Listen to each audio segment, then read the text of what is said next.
Thank you. That was Shivam Sharma from Faridabad case. So now we're headed to the last but not the least session. Stop using AI, start collaborating with it.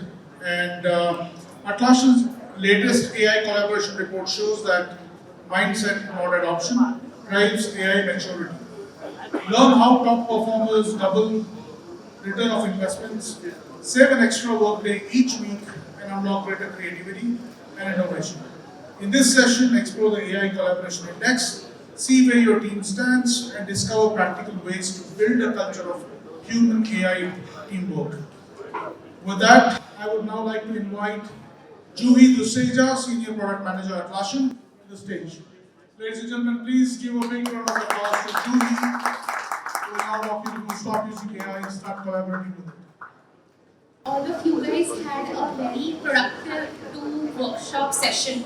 So the last session is going to be a very live session where as a team all of us don't just have to hear this presentation but would love to hear how each of our organizations are using AI, what benefits are we doing. So it's a very collaborative talk. So you can lighten up your shoulders now and you can switch off your laptops because I'm not going to make you do anything. My colleagues really made you do a lot of fun stuff, right? So the topic that I'm going to talk about is how there is this fear and there is this thought that AI is going to change our jobs and AI is going to change the way we work. But what are the on-ground trends that we are seeing today, as well as in the near short term, how can you and your team improve using AI, right?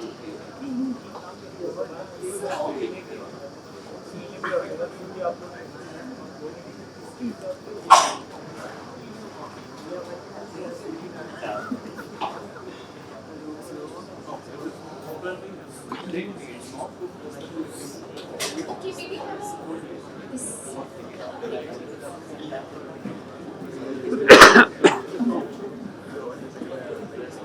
So maybe to lighten up the session, I have a very simple question that how are you using AI today at your workplace? With Rovo, without Rovo, if any of you could raise your hands and just tell us how are you using AI? I saw your hand first. You have blue t-shirts, if you could tell, yes.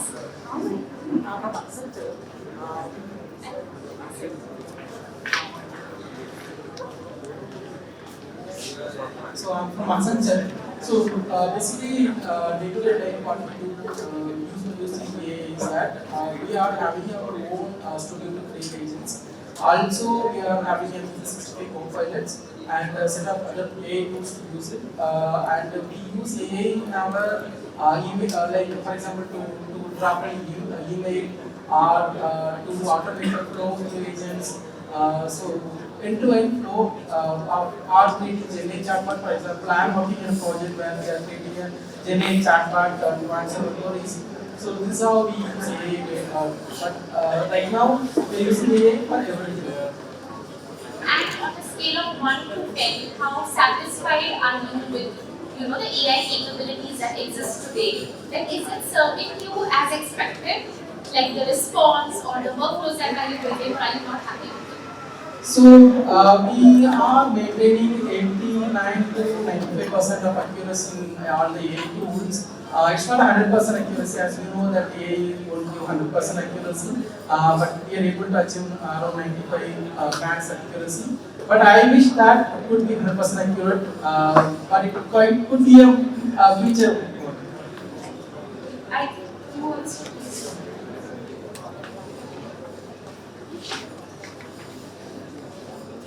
Hi, I am from Mananek. My name is Sai. So basically, we are using AI to automate our work, and which will help our users or customers to make their work is very easy. How they can save their time, not to lose their jobs, and how they can save their time, and how they can work their work fastly. In that manner, we are using, and we are building the workflows where we will reduce the manual work, and which will bring AI there. And we use the webhooks and we use the MCP servers to automate our application. We have web-based application with us, we have built around 100 plus agents by using AI, and which will help the users directly and indirectly to make their work very simple and easy. And how satisfied are you with what AI is delivering today on a scale of 1 to 10? 8 to 9. 8. Yes. So I think I have some very pro AI users who build multiple agents and have automation workflows, right? I think the key point was not just one agent but the workflow that people have built here, and they're also rating highly. But then let's see how at an enterprise scale, when we did the AI collaboration study, how did the responses come there? Okay. So now this is very intuitive that from 2020 post-COVID to 2025, we've seen exponential growth in the number of tools that are available. For every item that you do at your workplace, you can see if there is an AI tool that could do it for you, right? Now that all enterprises are getting all these licenses, the media is filled with the sci-fi theory or a Black Mirror-like image where robots are coming your way, and the future of the work would be robots and humans working together, right? Now, while the Black Mirror story or in the future it could happen, so but where are we today is what I'll start off with first. And all these media reports are also, daily in the weekend increasing our stress. So maybe after this talk you will lighten up a bit, I hope.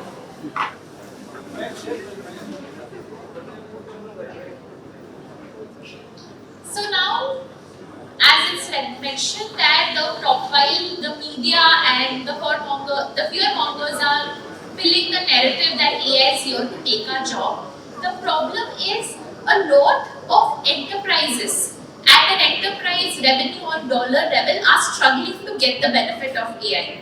Right? At an individual level, I ask a lot of questions to ChatGPT. I'm a product manager, so at my workflow level, I'm able to use agents to do part of my repetitive task. But at an enterprise level, maybe the value is not realized completely. Okay? And that's where companies like Atlassian come with a team mentality, not just an individual mentality when they bring AI. Right? So let's just get into these numbers and then we'll move to how Atlassian is advocating. Any guesses? In this study, we figured out X number of companies claiming to see dramatic improvements in efficiency, innovation, or work quality. What could that X% be? It's a 2025 study, by the way. So, any guesses how many companies would have said that they've seen dramatic results? 78%. 48, 78. 65%. 65. Okay. Whoever is close will, in the 10-20% mark, I would give them, I believe we have Ruby, so we would give them 78. 45. But I don't think so. I know this already, and none of you guys are very close to it. Maybe I think nobody would get it. So, did you say something? I said 20 to 30%. Okay, but it's still a 20. It's a huge margin of a difference. So, the on-ground reality is 4%. Okay, now you might find it so surprising. Even I found it very surprising. For every simple task that I do, as a product manager, I use AI. I know my engineering team uses because all different kinds of tools in every step of work. So this was a very counterintuitive number. Now, when you get inside the reason, you will figure out that yes, all of us are individually using AI. But for AI to change, okay, why it's not changing the work, I'll just get into this number. While all our companies have enabled employees to start using different AI tools, our enterprise companies are paying huge fees on these AI tools that they are giving their employees, right? All the AI tools that my enterprise company, Atlassian, is giving me, I am using it to some level, but at an ROI level for enterprise, the value has not realized so much. That is why at an enterprise level, when they are giving employees all these tools, only 4% are seeing dramatic increase in the productivity, right? So that is why when you see this, where personal productivity is the only focused thing, not the enterprise productivity.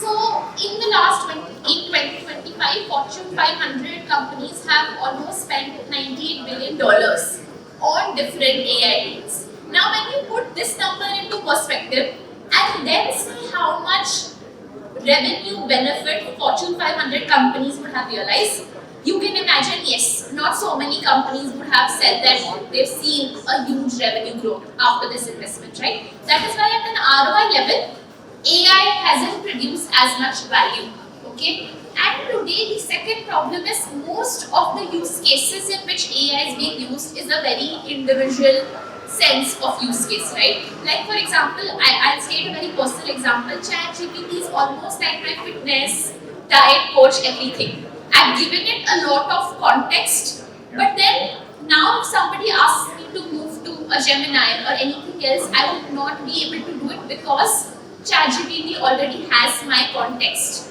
And it works in an individual sense, but in enterprise I never work individually. I always work with other people, right? And other people, like for example, I would love prototyping on Replit and somebody else could be using Figma. Right? How would we collaborate and join together to make things faster? Because the collaboration on the team angle and the context angle is missing, enterprises aren't able to realize it. And that's why in the previous presentation, when Asta also concluded, she said, Rovo Dev meets you where you are and it has all the context that's important. So when we understand and when we go inside this, you get small gifts of how in teams together you can use AI to make things better. Now, just talking about the AI collaboration index study that we did, you'll see that by 2030, though in 2025, maybe the dramatic impact was claimed by 40%, the extrapolated expectation is that 1/3 work will only be done by humans. So all of the work that we are doing today, only 1/3 will be done by us, rest will be done by AI. Executives expect number of innovative ideas that their teams could pursue to double. Maybe this year was just about all of us trying our hands on different AI tools and being comfortable. But in the next 5 years, really production-worthy systems will be built and a lot of things that will get delivered will be changed, right? And this just shows you a glimpse that managers expect a lot from AI in terms of team members. So right now it's all individual contribution, individual different levels of expertise. And moving on, and the next graph on this side just talks about how different functions are responding to AI, right? Where for automating repetitive tasks, engineering is doing a lot better there. For human decision making, marketing, because they run a lot of marketing campaigns and they do a lot of psychological and behavioral analysis of customers, they're using AI agents to derive insights, right? And strategic summarization or insight communication is more at the HR. Yes. So you said Be done by human by 2030. So it is not that in 2030 the job cuts would happen. The job cuts would happen now. So there's a present state versus a future expected state. So the present state is agreed that all of us or most companies are very nascent to AI. So we are not seeing dramatic results now. But in 5 years down the line, the exponential returns that we'll see definitely is very positive. So in my opinion, that is the reason why we are seeing such high job cuts. I think we have more opinions. The jobs that are more of the repetitive types that you might not see more hiring on, and it's more on the adoption at the end of the day. The organization that is able to adapt to AI well enough, they'll see the jump in the productivity, and that 4% will happen for them. But even if you burn on licenses, if your team is in the fear that AI will take their job, you then they'll see that number go up. So I think that mentality needs to change, that AI will take your job. AI will not take your job yet. My question is about the 4%, whatever you have. So, maybe we are individually using all the AI and it's true that like our performance is like day by day increasing. Our delivery is like getting speed like earlier I used to do 3 days, now I'm doing 3 hours. So why this is not reflecting in the metrics? Right? So everybody is delivering fast. So why it is not getting calculated? Are we not following the estimation techniques, or the ground reality is not getting calculated in the metrics? Like suppose generally what we do, analysis takes 4 hours, or like impact analysis, or like suppose any architectural analysis, all these things we used to man hours. Now it is like, are we not coming up with code generation tasks? A code generation task 2 hours, or like creating document by like creating a PPT by gamma. And are we not coming up with individual tasks which are delegating to the AI? Still we are giving a mask, like still the humans are giving a mask like I am doing, you are using the AI, but I don't want to give the battery, which is performing by the AI. Is this a like mismatch is there? Ground reality and the whatever we are. I'm here. Point to the question is, if all of us here are using AI and building agents, why at an enterprise level it's not picking up? A, how are we maybe inside computing it? B, at an individual or at a small team level, what are we doing wrong that my organization is not seeing the impact, right? So before I answer that question, okay, so now for every metric to move, there could be multiple small levers that could move. Say the 4% to move. The biggest metric is cost versus the benefit. We all are saying we are producing more benefit with AI. Okay, now the benefit say was we were doing some work in 10 hours and now we are doing that work in 8 hours. Agreed. And you're saying this benefit should directly show up in your profit calculation. But one part that we are missing is at costs.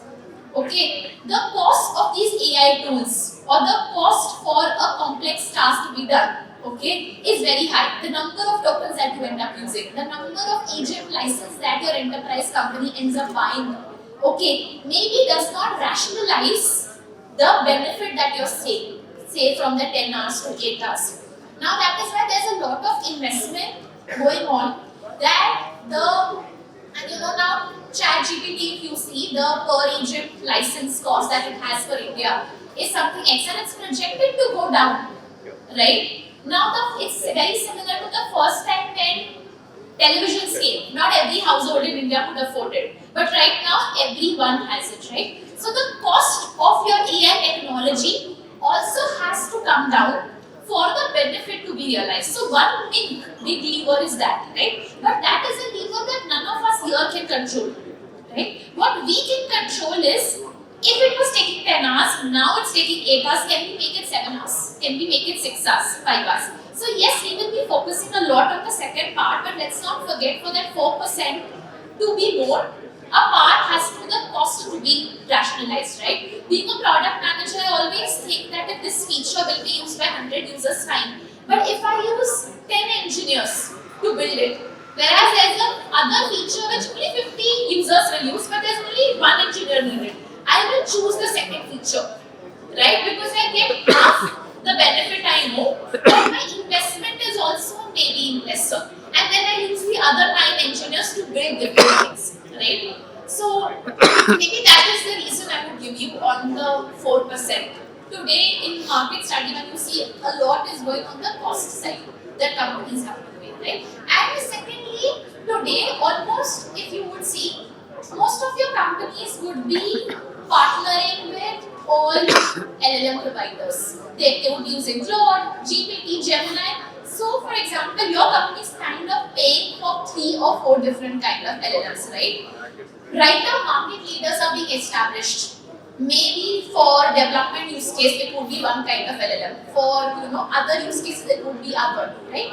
When those market leaders get established, there will be consolidation of buying also, right? For example, today you do not end up buying one Word document, one software, Excel sheet document, right? You either buy a Google suite or a Microsoft suite, right? That helps enterprise save cost. But right now, our enterprises are enabling their employees to try all different LLM providers, which also adds a lot of cost. And you guys would be having access to all three or four, but maybe using one, just like me. Like I have my preference that I use only one, right? So these are all the reasons why the impact that you're seeing is 4%, but by no means dilutes the value that AI can create in the future, right? I think all of us have used AI enough to say that definitely, as you guys called out, right? The accuracy is 8, 9. Even I would rate it so.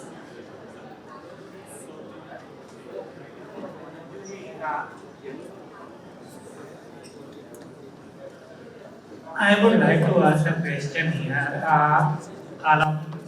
Are loving AI. Many of us are using AI. Many organizations are expecting a lot of benefits from AI. Are trying to use AI. The question is, how many organizations as an organization, not individual, how many organizations as an organization have an AI plan that is being used right now? Okay. In every organization, wherever AI is used by an individual on an individual level or an individual, like they are doing by themselves. Okay. And that is the reason we do not see the benefits of AI until there is a plan that is executed from an organization with some particular benefit in mind. It's not used. We seeing the benefit. It is right now all the efforts that are being used are disintegrated. Probably whatever are the benefits right now are taken by the individuals. Okay. When if we see a like whether it is Rovo or ChatGPT or Copilot Cloud or whatever, then in an organization, if there is a common SOP usage guidelines that you need to use this to get this, and by this you will be getting this. And when this is done, enabled and then measured, then we will see that the organizations are getting benefit out of it. Right now, whether or not there are any benefits, if there are garnered by the individuals who are proactive enough to use this. I think you made a very valid point, and in this you will see some SOPs or some playbooks or guidelines that Atlassian recommends to their teams that could change how your teams function. Okay? And once we get into that, your point will be addressed, and maybe I'll come back to you if it did.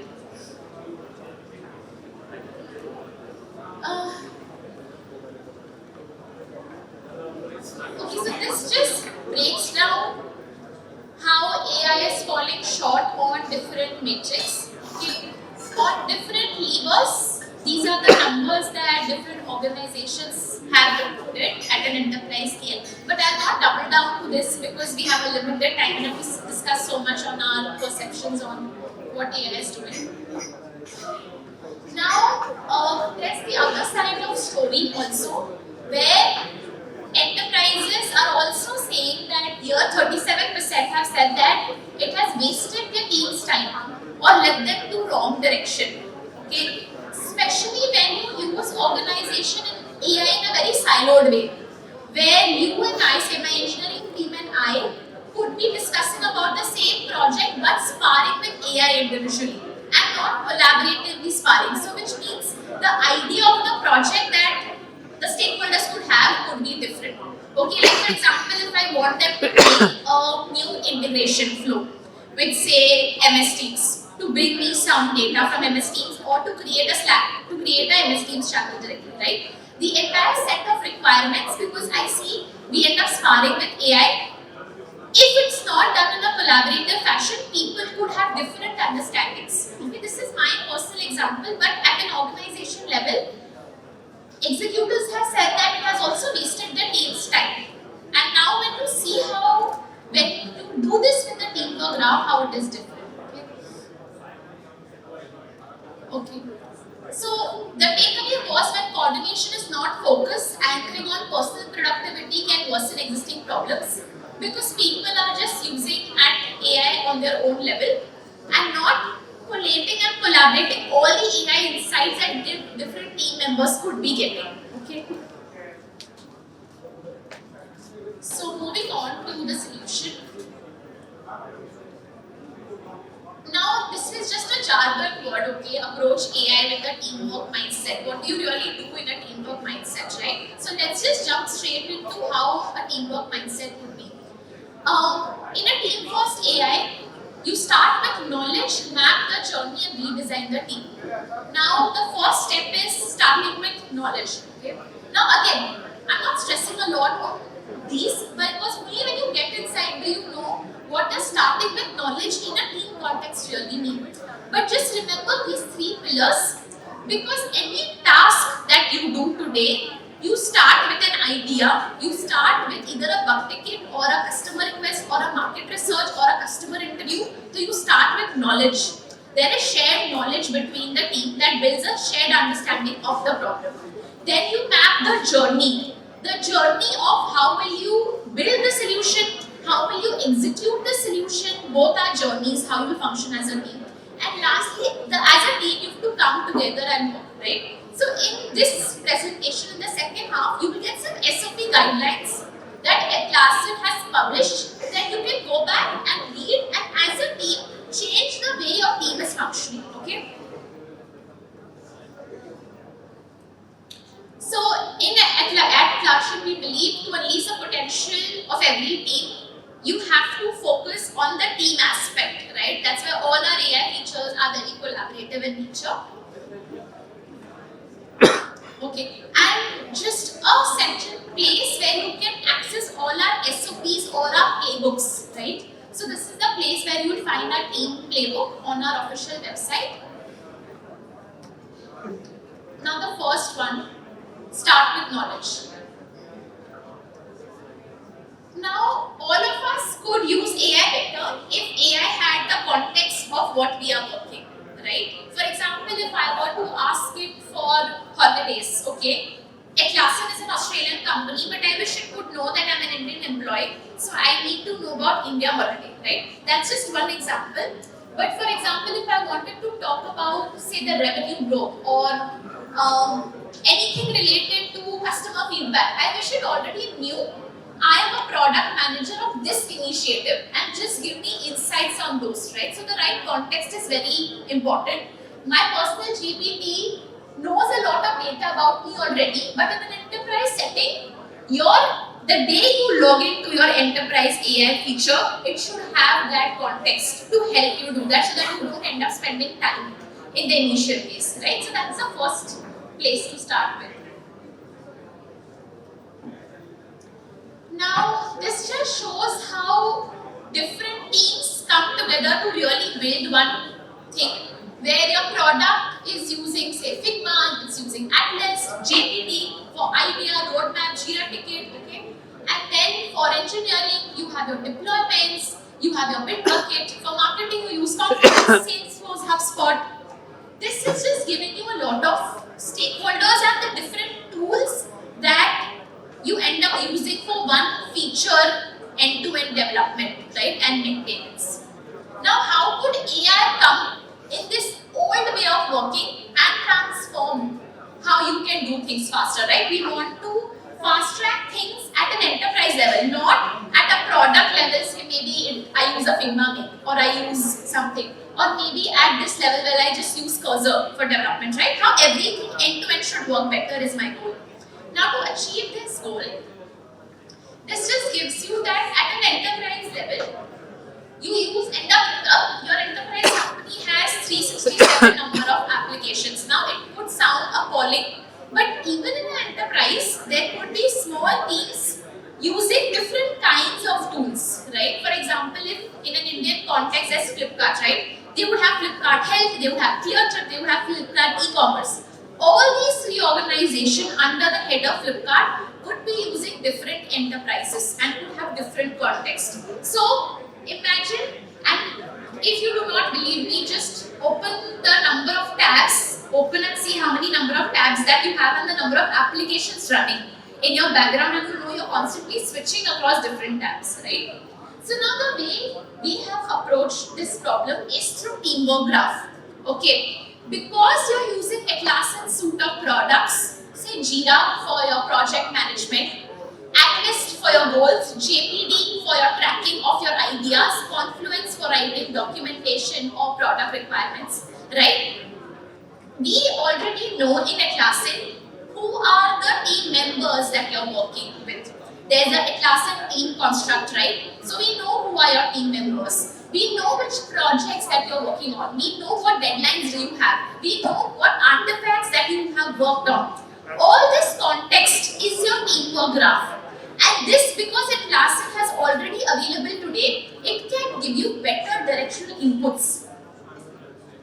Now, this is the entire flow where you can see these team members are connected together. Based on their role type, they are using different Atlassian tools, but they are working on one shared project. Okay, and even without maybe connecting all these tools together, because it's under one ecosystem, it can understand. Now the other thing, you can also realize that there's a Zendesk notification, right? Or there will be a Slack channel. These are not Atlassian products, right? How would I am working on these tools also with my team, but how would Atlassian know? Now Atlassian with Rovo lets you connect to your third-party tools, say Google Docs, Microsoft, Slack, Figma, so that just by connection, you can help it understand what all enterprise tools that you end up using, so that your search of knowledge or problem becomes easy. Giving you a very personal example, when I take customer interviews, everything gets recorded in Loom. The Loom transcript automatically is generated. I just ask Rovo agent to generate a summary on top of me, and it creates JPD tickets for me. Now those JPD tickets we prioritize. Now how do I prioritize? There is an agent that we build which bases different factors, like how is the market performing? Okay, what are my other customers? So now Loom transcript was one transcript, but at the decision level I have to see if this was a request at scale. So my agent will see if this request was asked in multiple different Loom transcripts, right? And that's how the decision agent knows different factors, and you'll see all of that in this presentation. And basis that, it will prioritize. Now did you see I moved from say Loom to JPD to a Confluence document, then I moved to Slack to talk to my engineers, and this is something that we would be working on. And all this in an automation workflow could be done with agents and the 3P connectors that we have, right? Now this is just a problem statement that we had, like how should we continue with the Jira Mac app. If you guys don't know, a couple of years ago we sunsetted this application, and now if I were to ask this question, right, coming to Confluence, I ask this question.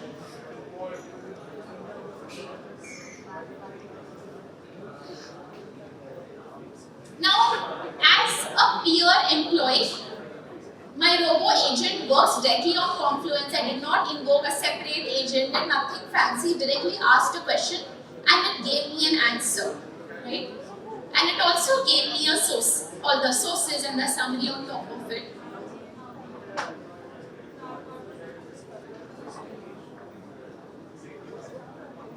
Now when you go down, you will see different icons being shown.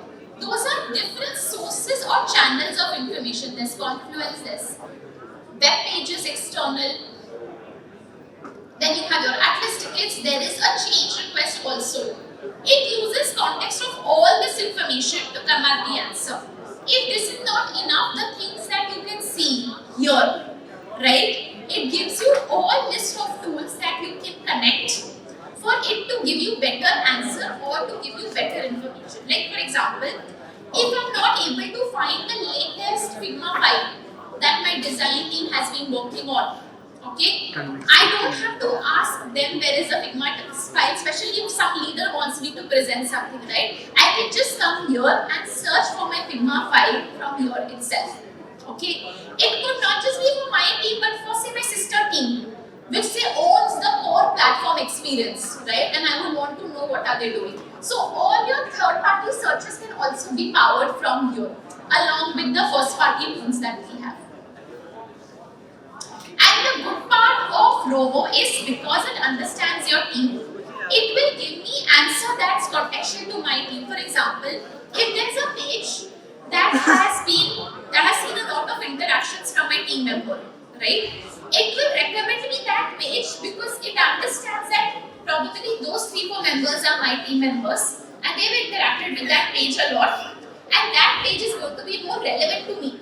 And that is why your responses to people asking the same question to Rovo could also get different answers depending on the context that they have, right?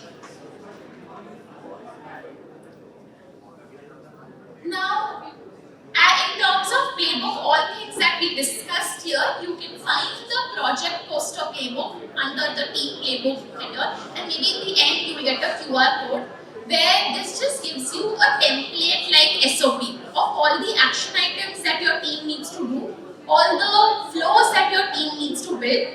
In this template, this is a template, just one second.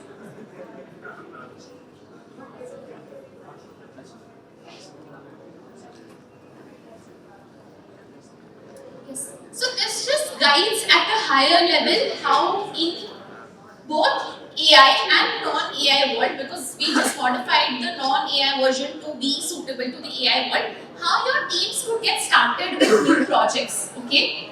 And it consists of all different stakeholders running and coming together to use this resource. Now the second part is mapping the journey of solving the execution part with different stakeholders and customer journey. Now this just is a very simple visual which just talks about how you find features. There's AI. Now say you're building, this is more of a shopping cart e-commerce example feature, from customer problem identification to building the feature to launching the feature. At each step we've used AI from development to customer, and now how we track the journey. Again, I'll get into a specific example here. On the right side, we are invoking an agent.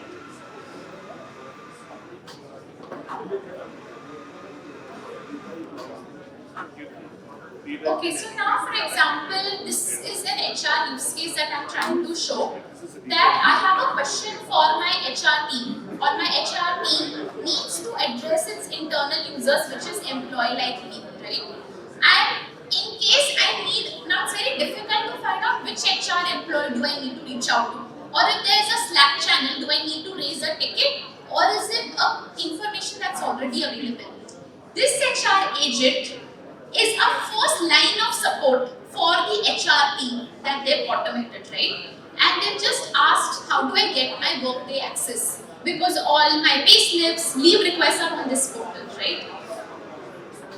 Now all my level 1 support questions are taken part of here.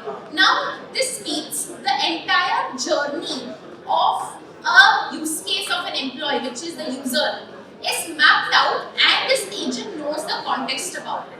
And you can also create tickets basis this agent access. Okay. Now in the next slide we'll see how will we map this customer journey. But the whole point is the end product is where an AI agent is being created using the customer journey as the input. Before we get into that, this is just how internally, because for HR and IT use cases, Atlassian has been using AI. What is the impact internally? Now we have 2.8k hours saved across businesses in one entire year, because level 1 support is taken care by AI for Atlassian. And 22 journey is available here. You can access it for your own teams. But this is how your customer journey mapping was done. Like for example, here it's a support engineer persona who had questions. We always start with what actions do they end up taking, what are the common touch points that they interact with, and their needs and pain points, right? For every vertical row that you see, it's you understand the problem, you do some research, you do some analysis. Now we run these workshops together as a team. This is where the human part comes in.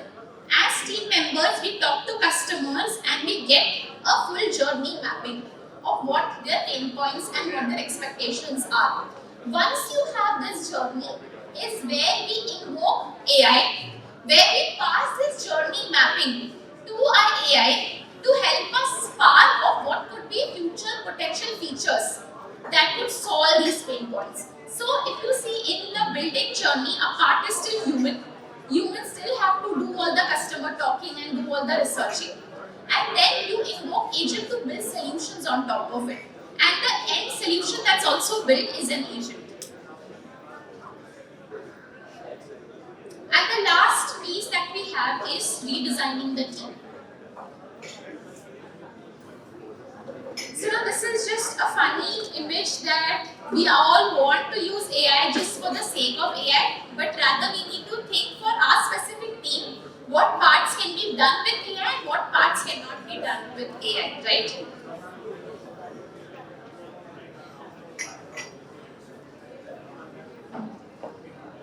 And when we say you have to be intentional, it's depending on your organization and the nature of your team. You need to understand which things can be delegated or which are repetitive tasks. For example, in a financial organization, doing analysis on customer data is something not AI can do. That always humans will have to do.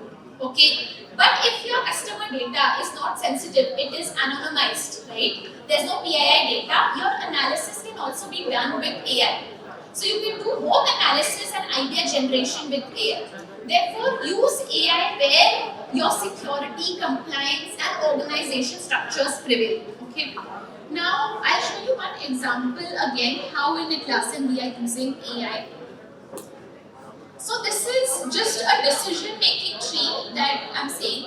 Now there are leaves which has, say when you are cutting a tree, when you cut the leaves, there are multiple leaves and the leaves will go regrow. So there's no very strong long-term risk to cutting a tree. When you cut a branch, there is some risk because you're cutting multiple trees, but it can still be mitigated. Okay. But when you cut the trunk, which is at a project or a team level, if you end up taking a decision, it has big potential impacts for your customer and for your internal team. So in that case, that is a bigger decision. So in leave, you decide with the team in a chat or a confluence discussion, right? You can be very fast with it. When there is a branch, you get on a call with them, you do pros and cons analysis, but mostly in one confluence document, one Slack channel, one meeting, you can conclude the decision, right? And you document the decision in confluence so that people can come and look back. And then for trunk, you run a DAISY. Now this is a very strong framework in Atlassian that we do for everything that we need to pass on to customers which could have high impact, right? We run a framework called DAISY. Especially, this is not just product managers driving DAISY. There could be some engineering or platform decisions also that engineers take. Okay? Say for example, should we build our own or reuse? Say for example, I'm building a Slack connector for my product, which is Loop. Should we use the Slack connector available for Jira or build one specific for Loop? This decision could be high effort, high implication, right? So engineering could also drive DAISY. Now you will see how human and AI could work together in arriving at this DAISY. Okay. DAISY, the full form is there will be one person or multiple people who will be the drivers of the document. There will be some people who are approvers. If there is no approver, who is going to say yes to the decision? People who are driving the decision cannot approve it, right? There has to be some oversight approving the decision. There are some contributors who along the journey you will show that you've taken their input, and then there's informed people that you just kept in FYI, right? Now say this is the DC. Should we discontinue the Mac app and should Jira be available only on web? This is a very big decision at an organization level, right? So here you're seeing that there's one driver. The impact is very high because it's a one-way door decision. Now what does one-way door or two-way door decision mean? In one-way door decision, once you take the decision, it's very hard to turn back. Okay? Like for example, in a personal setting, in most cases, marriages are one-way door. Okay? People would think that there is no two-way option. Whereas a job switching could be a two-way door, right? If you do not like the new job that you have, you can come back, you can boomerang, or you can do one more job search, right?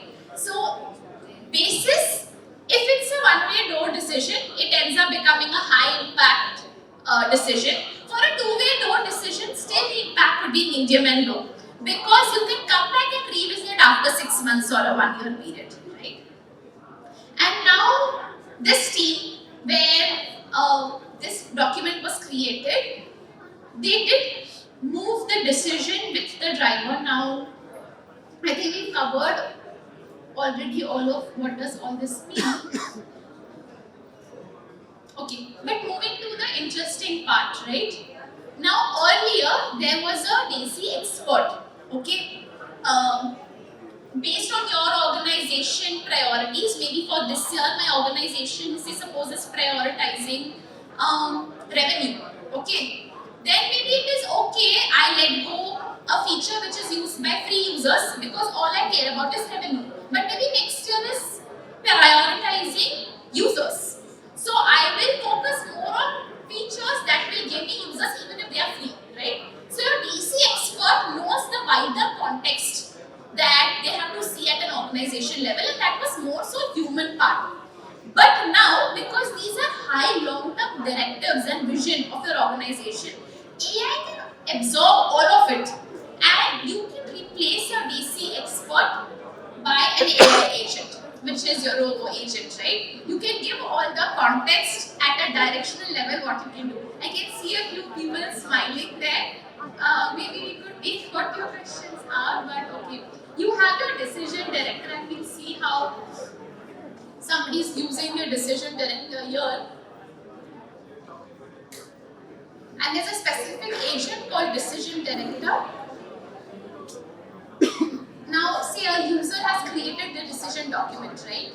And he just wants to know, have I thought about everything? This just gave me very basic answers as to the due date is missing, the outcome is missing. These are just very basic sanity check of the pages, right? But ideally, your decision director, if your organization or your team's priorities are very clear, you could feed that in. And for example, it could be your first level approver. Before, say for example, I surface my decision document to my manager, I would know because my manager is seeing 4 or 5 business verticals, what his priorities are, right? And in that case, your decision director can learn those priorities and guide me as to what is the right direction. In your DC framework, when you go down, maybe this doesn't take the one important template requirement is to come up with different options. You cannot say that this is my decision, plain and simple for this problem statement. You always say that these were the 4 options or 2 options that I evaluated. What are the pros and cons? So it will evaluate that did you think deep when you were evaluating your pros and cons option, or were you thinking at a very surface level? So your decision director could learn from all previous decisions that were made, right? And basis those decisions, comment how depth of your DC had. Now, this just extends that there could be a legal advisor, press writer, all this can be there. For example, Atlassian has a tone of voice in which it wants to communicate to the user. Every brand has a brand language, right? Some brand languages could be very fun, like Cred has a different brand language. Or Atlassian, these 2 companies will have very 2 different brand languages, right? But they have to be consistent with the same brand language. So in such cases, you can create an agent that understands your company's brand language. Now, for a finance industry, the legal or the compliance that you have to do will be different versus, say, for an e-commerce industry. So, your legal advisor agent would get the context of all the industry and all the documents that you have to build an SOP agent out of it. So, these are some specialist agents that you build for your organization based on the purview that it operates on, right? And then there are some routine tasks for your team. So today, I think all of us are focusing on this first bucket, where at a team level we have some routine tasks and we have created agents for it, right? That say if I have stand-up on this, say I have stand-ups on every alternate meeting, I've created an agent that gives me summary of all stand-ups, right? After every release, it gives me a bug ticket. But that's routine task at my level.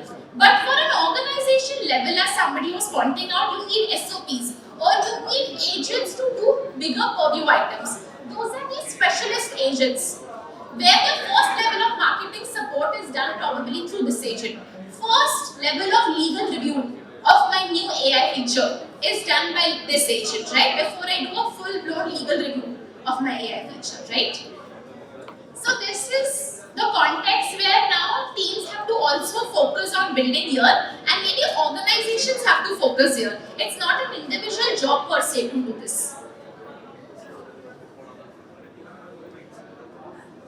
And those are your personal assistants and these are your specialists at an organization level. Okay. Now all this that I mentioned is mentioned here. In the last there is a QR code where you can find how Atlassian has created guidelines on how your teams can integrate AI and in different steps that you do, use AI to complete their actions. Summing up everything, when you started with knowledge, the template was project poster. For mapping your journey, you saw a customer journey map using it with agent. And redesigning the team was defining AI projects team structure, right? In your new way of robotic team, there will be some tasks which an AI assistant does. There will be some bigger tasks where AI specialist would be done, which maybe not your team will own, but at an org level, it would be owned.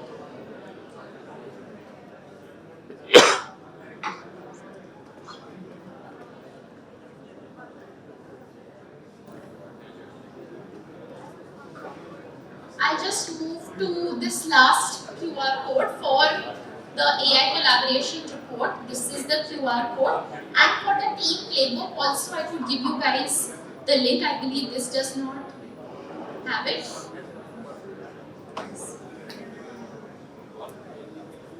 I think this is all from my presentation. I'll open for Q&A if anybody has any questions. Guys, I have the mic here, please.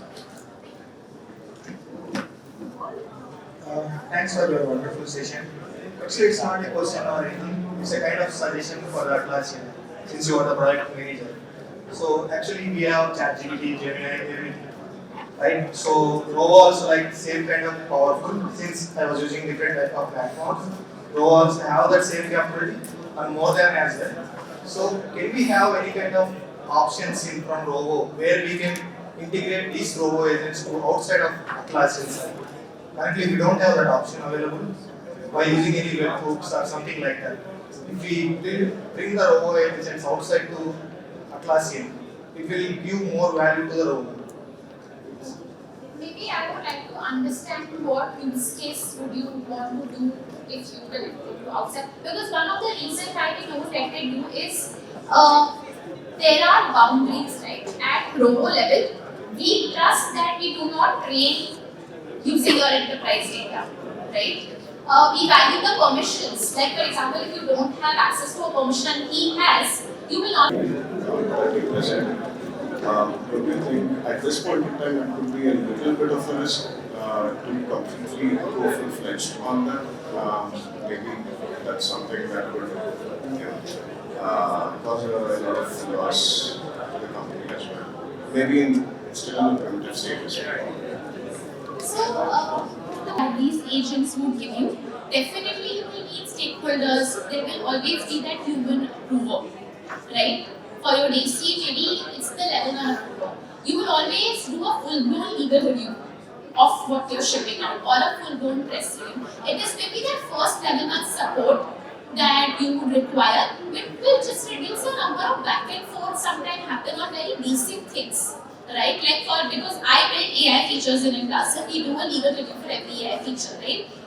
There are some very basic things which the legal team has to tell me and every product manager who is doing AI. Maybe they could delegate that, and that is why the context of that agent becomes very important, and it shouldn't answer beyond that context. Maybe this context has to be in that L1 context, basic sanity level what is this. So I agree that the stakes are very high, so there has to be a human element. I'll explain this flow so that we can at least refer to it, because I saw some page over there. I'm not sure if that's a published page or is it something that's like an image that you have. But if there's something that I can refer to. I think that's a very good feedback. I don't think so. We should like 10 minutes and see if there's an external publishing page. If not, I think then it's a very thing for our teams to take back and deliver a publisher. In these talks, we also always mention about it, but there should be a resource where organizations could come and see that if my team is using these 2 tools, how can they communicate to the other tools using them, right? So maybe I'll answer your question. To me, I think we do not have one, but I'll still check and see. If not, I'll generally ask my team to come to it. Absolutely, because your portrayal of that process was on point, so it gave me the idea that there has to be something that must be documented. Yes. Yes. Thank you. Thank you. Is not that special because right now after each and every technology is being replaced with some other technology. So right now we are in the AI technology era, but what about when quantum computing comes into the stage and because quantum computing it works with quantum computers. So at that time, would you rely more on the AI or to that new technology? Whereas otherwise you would defame AI, That's a very Before AI after AI. So what are the newer architectures? So what we have seen are what are the changes the leadership team has brought in terms of roles and responsibilities. Well, while executing the same type of projects, you have maybe now you have injected agents and other things, but still you are not developing any LLMs in your organization, right? So you are not into the LLM development, or I don't know whether you. That's a important part. So my question is, what are the roles and the responsibilities, the changes he brought after the AI? Maybe I'll answer. I do not subscribe to the fear ideology. I am more subscribing to be ready to change. In this new world, anybody who's adapting to the new change, I think will survive and thrive because it's all fluid. At an organization level, when you see all these playbooks, you will see how there has been a lot of top-down push on changing our ways of working. Earlier, product was just required to write PRD documents. It takes maybe 10 minutes to write an AI PRD, okay, at a stretch, right? So if my job cannot just be that, now we start thinking of what more can I provide value, okay? If I'm saving time writing a document, we now get into prototyping with all these prototyping tools. Now the main prototype also takes 10-15 minutes, right? So now what do I do of that one day that I have? Then we take these early designs itself to customers and get their feedback on possibly 3 designs. It is much faster to launch experiments now because the designing phase with cursor, the development phase or with any other building tool that you're using is much faster, right? So there has been direction that now, for example, product managers have to show, don't tell. They don't write documents, show something, right? Now when you're writing features in the agentic world, it's not build this button or build this flow. It's more about writing, say, evals for your agent, okay? Thinking from that perspective, what kind of response is right or wrong. So as you see, our roles are really shifting. Maybe we are doing a bit of engineering now, we're doing deeper analysis with using LLM, right? I could write multiple queries and form different hypotheses of why say there is a customer churn. I could do a bit of design because there's prototyping. I could do a bit of research a lot more, right? So at each function level, I think there have been directives at Atlassian of how you can conform your new function at an AI level, right? So yes, we are rated, especially how AI first you are. So maybe 6 months down the line, the way I was rated would be very high, but now I may not be rated as high if I'm not using AI and leveraging the efficiency of my team. It's not just to use AI. Like I could make 10 prototypes, but if it doesn't do anything for my team, what's the point of just doing 10 prototypes, right? So it has to take somewhere. So what is the impact of that action is something that we have to communicate. Like I made 3 prototypes where I could get customer feedback and build the right decision. Right experience is the impact, right? Earlier we would have made one Figma file, released it, got feedback, then improved on the design, a longer cycle, right? So now there is a top-down directive, at least at Atlassian, that we should start using. And by the way, I build a lot of robo agents, a lot personally. I find it so easy. Competitor research, there are customer transcript calls, generate a summary. I am a lazy person. I hate creating a lot of JPT tickets, Jira tickets, changing the status, so it does all that for me.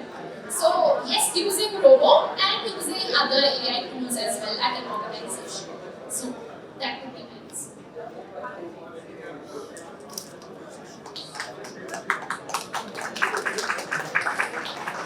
Thank you, Juhi. That was Juhi Duseja from Maharashtra. And yeah, before I call this a day, I have a few announcements here. Please put your cups, mugs, and plates back to the places here. Don't leave it on the table. And I want to thank all our speakers. I would request our speakers and facilitators to line up here as I call your name.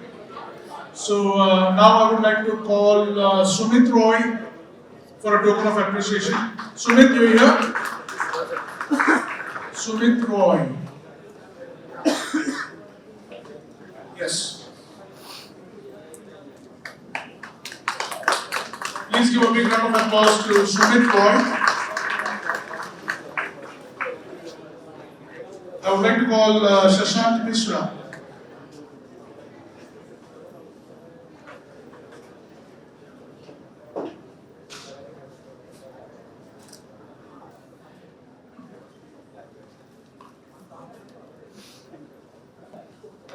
Please give a big round of applause to Shashank Mishra. And the next is Asta Nayak.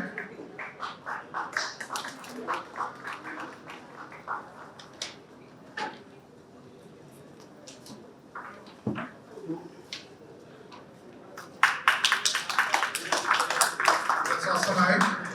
And then Juhi Duseja.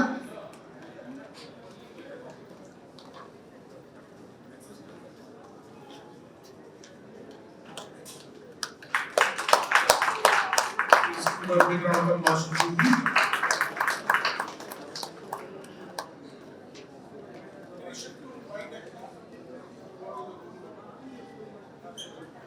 Now I would like to call upon all our facilitators today. Sanuj.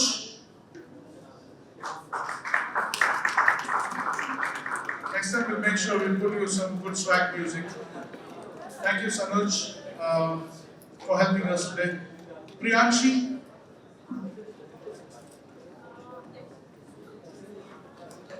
And the next is Naman. Thank you, Priyanshi. I think you should take those with the branding. Please give a big round of applause to Priyanshi and Naman. Next is Hari Bhaskar.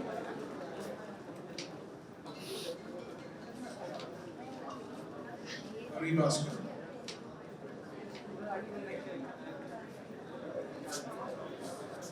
is taking the RovoCon from the backside. Hari Pascal. Next is Jash. Jash, do we have you?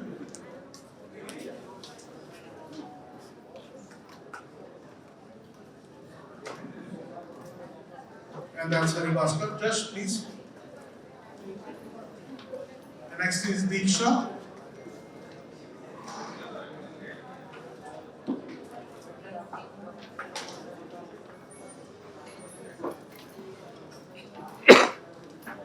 And next is Dhruv.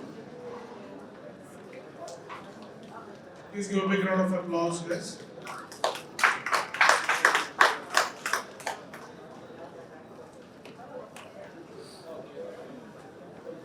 Thank you, Dhruv.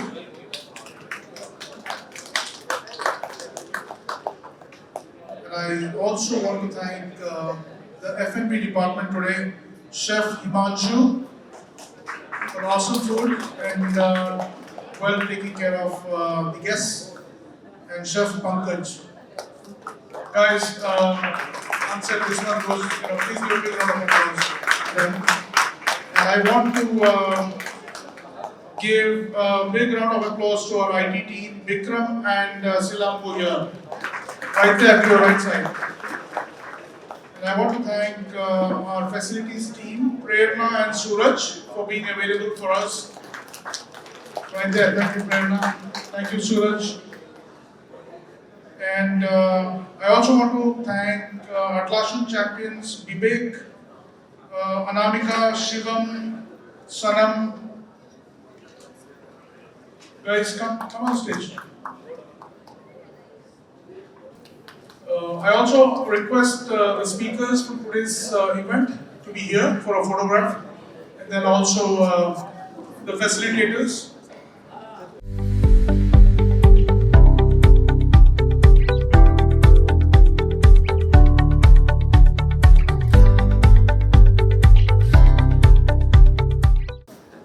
Shashank, Asta, Sumit, Juhi, and the facilitators are me. So we'll just take one photo here and then we'll take one more photo. So you want to take one together? Yeah, we can take one together. All the facilitators are me, please.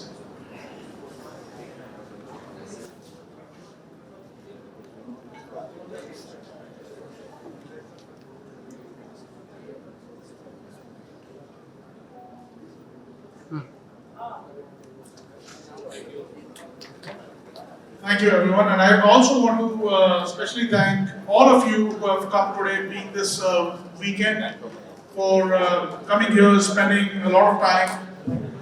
And then we have special arrangement made outside. There's a photo booth. Our photographer will be. Sorry. Just a minute. Yes. On behalf of all the participants, a big round of applause to Girish and Tamanna, without which this wouldn't have been possible. Please. Girish and Tamanna, thank you very much. Three cheers to you. You have always made these events, very exciting and very, interesting to all the participants. So thank you very much for that. Thank you. So I would like to sign off here, and on 20th, I know it's already full. We have a community event happening on 20th. Most probably by tomorrow I'll enable the wait list. Because I know it's a holiday month and things like that. So it might be waitlisted. Previous night you would know if we have some more space there. But otherwise, unfortunately, I just wanted to call this out. I'll enable the wait list. You can still get waitlisted. And if you have a space, we'll let you in. Thank you so much, guys. This is Girish. Have a wonderful day. Now it's sold out, so it's not really. Yeah.